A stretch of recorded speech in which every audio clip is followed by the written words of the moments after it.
શ્રી ગણેશાય નમઃ. આજના વિડીયોમાં આપણે સાંભળીશું પુરુષોત્તમ માસની કથા, અધ્યાય 25મો, વ્રત ઉદ્યાપન વિધિ તથા આજની કથા વાર્તા ધનબાઈ મનબાઈની કથા. આપને આ વિડીયો પસંદ આવી તો લાઈક કરજો, શેર કરજો અને મારી ચેનલ સબસ્ક્રાઈબ કરજો. અધ્યાય 25મો. શુદ્ધ પુરાણી બોલ્યા, હે સૌનકાદિ મુનિઓ, રાજા દ્રઢ ધનવાઈએ પુરુષોત્તમ માસના વ્રતની ઉદ્યાપન વિધિ અંગે પૂછતા મુનિ વાલ્મીકીએ તેમને જે જણાવ્યું હતું તે હું તમને હવે જણાવું છું. પુરુષોત્તમ માસમાં કૃષ્ણ પક્ષમાં 14 અથવા 8મને દિવસે વ્રતનું ઉદ્યાપન કરવું. સવારની સર્વ ક્રિયાઓ પતાવ્યા પછી 30 બ્રાહ્મણોને પત્ની સહિત આમંત્રણ આપવું, નહીં તો શક્તિ મુજબ 5-7 બ્રાહ્મણોને બોલાવવા. અડધો મણ, 10 શેર, 5 શેર કે 2.5 શેર જુદા જુદા 5 જાતના ધાન્યને લાવીને ભૂમિ પર મંડળ રચવું. આ મંડળ ઉપર સોના, રૂપા, તાંબા કે માટીના છિદ્રો વિનાના 4 ઘડા સ્થાપવા. તેમના પર ફળો મૂકીને વસ્ત્રો, ફૂલો, ચંદન આદિથી પૂજા કરવી. ત્યારબાદ વાસુદેવ, બલભદ્ર, પ્રદ્યુમન અને અભિરુદ્ર એ 4 દેવોનું સ્થાપન કરવું. 4 બ્રાહ્મણો પાસે પૂજન કરાવીને તેમને ભોજન, વસ્ત્ર અને દક્ષિણા આપવા. ચારે દિશામાં દીપકો મૂકવા અને પત્ની સહિત ભગવાન પુરુષોત્તમની પૂજા કરવી તથા વાસુદેવાય સ્વાહા એ મંત્રોથી તલનો હોમ કરવો. હોમ દરમિયાન, હે પુરુષોત્તમ ભગવાન, મારા અર્ધ્યનો આપ સ્વીકાર કરો, હું આપને નમસ્કાર કરું છું, તેમ પ્રાર્થના કરવી અને ધ્યાન ધરવું. બાદ પૂજા કરાવનાર બ્રાહ્મણને સોના સહિત પાત્ર દાનમાં આપવું. આચાર્યને સંતોષ થાય તેટલી દક્ષિણા આપવી. ઉપરાંત આમંત્રિત બીજા બ્રાહ્મણોને ભોજન કરાવી દક્ષિણા સાથે વાછરડા સાથેની ગાય દાનમાં આપવી. તેલ અને ઘીના પાત્રો, વસ્ત્રો, શિવ પાર્વતીની મૂર્તિ, પગરખાં આદિ દાનમાં આપવું. જો શક્તિ હોય તો શ્રીમદ ભાગવતનો ગ્રંથ આપવો. બ્રાહ્મણની પત્નીઓને પણ વાંસના સૂપડા, હળદર, કંકુ અને બંગડીઓ દાનમાં આપવી. બાદ વ્રત દરમિયાન થયેલ ભૂલચૂક બદલ ભગવાન સમક્ષ હાથ જોડીને ક્ષમા માગવી. સર્વ કર્મ પતી ગયા પછી ગૌઘાસ અને શ્વાનનો ભાગ કાઢી સહકુટુંબ ભોજન લેવું. વ્રત કરનારે વ્રતના છેલ્લા દિવસે રાત્રે જાગરણ કરીને ભગવાનનું કીર્તન કરવું અને ભગવાન પુરુષોત્તમનું પૂજનનું વિસર્જન કરીને વ્રતની પૂર્ણાહુતિ કરવી. જે કોઈ નર નારી પુરુષોત્તમ વ્રત અને તેનું ઉદ્યાપન વિધિ શ્રદ્ધાપૂર્વક કરે છે તે આ લોકમાં ઘણા સુખો ભોગવીને વૈકુંઠમાં જાય છે. પુરુષોત્તમ મહાત્મ્યનો વ્રત ઉદ્યાપન વિધિ નામનો 25મો અધ્યાય સંપૂર્ણ. હવે પુરુષોત્તમ માસની પાવન કથા સાંભળીએ. ધનબાઈ મનબાઈની કથા. ધારા નગરીમાં રાજા ભોજ રાજ કરે. તે દયાળુ, પરોપકારી, પ્રજાપ્રેમી અને બહાદુર હતા. તે પ્રજાને સુખે સુખી અને પ્રજાના દુઃખે દુઃખી થનારા હતા. તે નિત્ય રાત્રે અંધાર પછેડો ઓઢીને નગર ચર્ચા જોવા નીકળતા. જેને દુઃખી જોતા તેને બીજે દિવસે દરબારમાં બોલાવી તેમનું દુઃખ ટાળતા. આમ રાજા ભોજ પ્રજાવત્સલ હોવાને લીધે તેમની કીર્તિ તેમના રાજ્યમાં ચારે દિશામાં પ્રસરી હતી. પ્રજા દેવ તરીકે ગણીને તેમને પૂજતી. આ ધારા નગરીમાં 2 બાઈઓ રહે. એકનું નામ ધનબાઈ અને બીજીનું નામ મનબાઈ. તેઓ બંને નજીક નજીકના ફળિયામાં રહેતા હતા. ધનબાઈ એકવાર મુશ્કેલીમાં આવી ગઈ ત્યારે રાજા ભોજે મદદ કરેલી. આથી તે ભોજ રાજાને ભગવાન કરતાં પણ વધુ આદર અને પ્રેમ રાખતી. જ્યારે પણ રાજની સવારી નગરમાંથી નીકળતી ત્યારે તે બધા કામ પડતા મૂકી તેમના દર્શને દોડી જતી. મનબાઈ પણ રાજાને ઘણા માન આદરથી જોતી. તેમના કાર્યોને તે વખાણતી. છતાં પ્રભુ તે પ્રભુ અને રાજા તે રાજા તેમ તે માનતી. રાજા પ્રભુ તોલે ન આવે તેવું તેનું માનવું હતું. ધનબાઈ અને મનબાઈ બંને ધાર્મિક વૃત્તિના હતા. સારા કાર્યોમાં બંને આગળ પડતો ભાગ લેતા. કોઈ દુખિયારી બહેનને જોતા તો તેને તેઓ સહાય કરવામાં પાછા ન પડતા. એવામાં અધિક પુરુષોત્તમ માસ આવ્યો. બંનેએ પુરુષોત્તમ ભગવાનનું વ્રત ચાલુ કર્યું. બંને સવારે નદીએ સ્નાન કરવા જાય, કાંઠાગોરમાનું પૂજન કરે, કથા વાર્તા સાંભળી, દાન દક્ષિણા આપે. ધનબાઈ અને મનબાઈ જાણે સિક્કાની 2 બાજુ હોય તેમ દેખાય, ફક્ત તેમાં થોડો ફેર હતો. ધનબાઈને ભોજ રાજા પ્રત્યે અપાર હેત હતું. તે તેમને ભગવાન તુલ્ય પૂજતી, જ્યારે મનબાઈને પણ હેત તો હતું, પણ તે ભગવાનને પ્રથમ સ્થાન આપતી.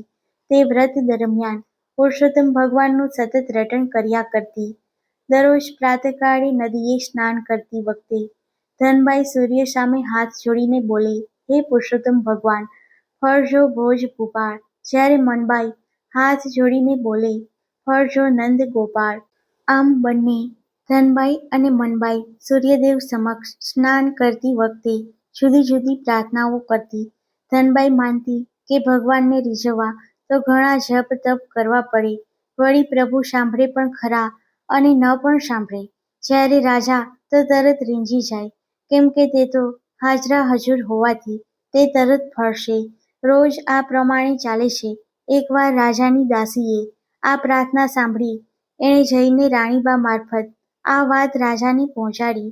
રાજાએ વેશ પલટો કરી આ વાત સાચી છે કે ખોટી તે જાણી લીધી. ભોજ રાજાના મનમાં થયું કે મારું નામ લઈને પ્રાર્થના કરતી બાઈની 7 પેઢીનું દરદર દૂર કરું તો હું રાજા ભોજ સાચો. પુરુષોત્તમ માસ પૂરો થતાં રાજા ભોજે ધનબાઈને સિપાઈ મોકલી પોતાના દરબારમાં બોલાવી. રાજા ભોજનું તેડું આવતા ધનબાઈ તો રાજી રાજી થઈ ગઈ. તેને થયું કે રાજા ભોજ મને ન્યાલ કરી દેશે. તે તો હોશે હોશે તૈયાર થઈને રાજ દરબારમાં ગઈ. રાજાએ અડધા મણનું એક કોળું તેને આપ્યું. તે કોળું લઈને ધનબાઈ ઘર તરફ પાછી વળી.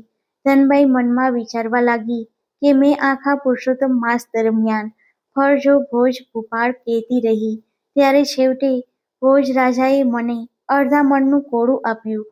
મારા મનમાં તો હતું કે તે મને પુષ્કળ સોના મહોરો આપશે. હવે આ અડધા મણના 8 આનાના કોળાને શું કરવું? તે તો સીધી ગઈ એક ઓળખીતા કાશિયાની દુકાને અને તેને આ કોળું 8 આનામાં વેચી દીધું. મનમાં અસંતોષ સાથે તે ઘેર પહોંચી. આ બાજુ પુરુષોત્તમ માસ પૂરો થતાં મનબાઈએ બ્રાહ્મણને જમાડવાનું નક્કી કર્યું. તે બજારમાં શાક લેવા ગઈ.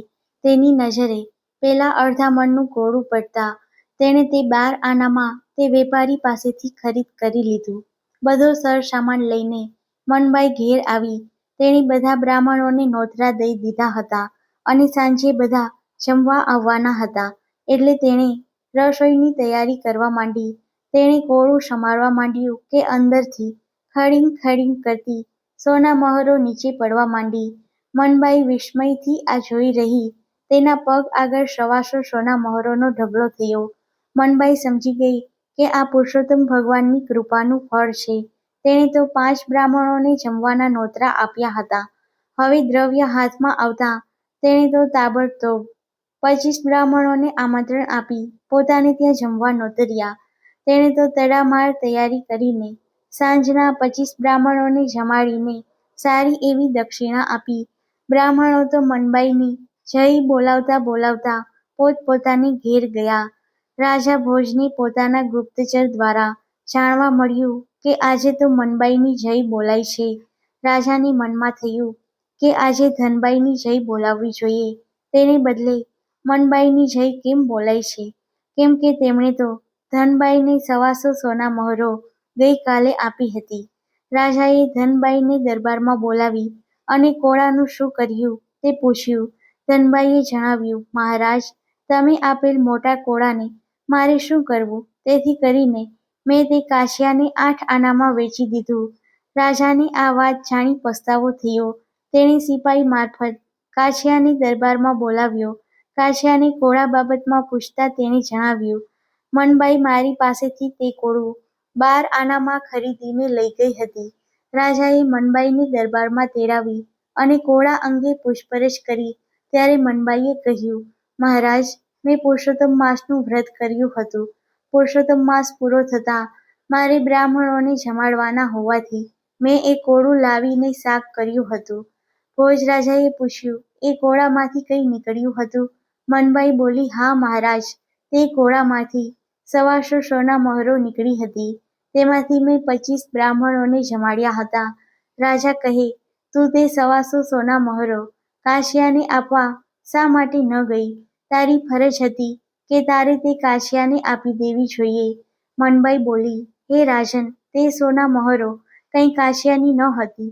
જો તેને ખબર હોત કે આ ઘોડામાં 125 સોના મહોરો છે, તો તે મને 12 આનામાં વેચત નહીં. જો હું આ કરવા જાત તો સોના મહોરો ખોટા માણસના હાથમાં જાત. મેં પુરુષોત્તમ ભગવાનની કૃપાનું ફળ માની એ વાત કોઈને કરી ન હતી. રાજા ભોજના અંતઃચક્ષુ ખુલી ગયા. તે મનમાં વિચારવા લાગ્યા, માણસ કોઈને ગમે તેટલું આપવા ધારે, પરંતુ ભગવાનની ઈચ્છા ન હોય તો તેને કંઈ મળતું નથી. સાચો ફળ દેનાર તો ભગવાન જ છે. હું તો ભગવાનનો પામર સેવક છું. છેવટે ભોજ રાજા બોલ્યા, હે ધનબાઈ, મનબાઈ, કાછિયા અને દરબારીઓ, તમે આજે પ્રત્યક્ષ જુઓ છો ને કે મેં ધનબાઈને 125 સોના મહોરો બક્ષિસમાં આપી હતી અને માન્યું કે ધનબાઈએ મારી ભક્તિ કરી એટલે મેં તેની ન્યાલ કરી દીધી. પણ જુઓ, રાજાઓના રાજા ભગવાનને જે પૂજે છે, ભજે છે, ભક્તિ કરે છે, તેને તેઓ સંકટ સમયે કે ઉદારતાથી ન્યાલ કરી દે છે. એટલે હું તમને કહું છું કે મને ભજવા કરતાં મારા નાથને ભજો, તેમાં જ તમારું કલ્યાણ સમાયેલું છે. રાજાની વાત દરેકના દિલમાં ઠસી ગઈ. બધાએ રાજાને સાચી વાત જણાવવા માટે ધન્યવાદ આપ્યા. ત્યારથી ધનબાઈ સમજી ગઈ કે ભોજ રાજા તે રાજા છે. રાજાઓના રાજા ભગવાનનું શરણું લેવામાં આપણું કલ્યાણ છે.